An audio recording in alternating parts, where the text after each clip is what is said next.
Koreyada qorin to'ydiga aeroportdan kutib olamiz desam ishonmaylar. Ertalabdan g'ijim basharar bilan turib universitetga qarab yo'l oldim. Bu yerda bitta mas'uliyatsiz kursdoshimni kutib darsga ham kech qoldim. Bugun boradigan joylarim ko'pligi sabab darsdan bir para o'qib javob olib ketdim. Eng asosiysi migratsiyaga ID karta uchun borishim kerak edi. Metroga o'tirib manzilimga qarab ketdim. Bu yerda pokistonlik aka bugun ayollari kelar ekan, aeroportga gul olib ketyaptilar.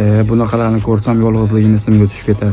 Ana qilib manzilimga ham yetib oldim. O'zi ham bu yerda 1 soat o'chirib kutdim. O'chirib kutganim ham mayli, lekin hujjatlarimda muammo borligi sababli ishim hal bo'lmadi. Bu yerda aytsam Lalito Kuyibol deydiganlar rosa ko'p. Bu yerda esa yuragi siqilgan odamga o'xshab ketyapman. Va yana o'sha aeroportga yetib keldim. Xudo xohlasa qachonlardir shu yerdan yorug' yuz bilan biz ham uyimizga qaytib ketish nasib qilib qoladi. Aka bilan ko'rishishda tezda orqaga qaytdik, chunki eng katta muammo akani olib borib uy qidirib joylashtirish kerak edi. Akamizni bir akani oldilarida joy bor ekan, shu yerga joyladik. Vaqtincha sheriklari kelguncha shu yerda yashab turar ekanlar. Bu mashhur non qayerda nonni bilasizlarmi? Biz borishimizga aka mehmonlar kelyapti deb shiringina makaron qilib qo'yibdilar. Akamiz biz bilan o'qir ekanlar, uni ham universitetimizga olib bordik. Kechirganda balo bormikin demaylar, hozir ham kursdoshlarimiz o'qishyapti. Dars tugandan keyin esa kursdoshlar bilan o'zbek kafega bordik. Hamma ovqatni boshida videoga olsa, men oxirida olaman.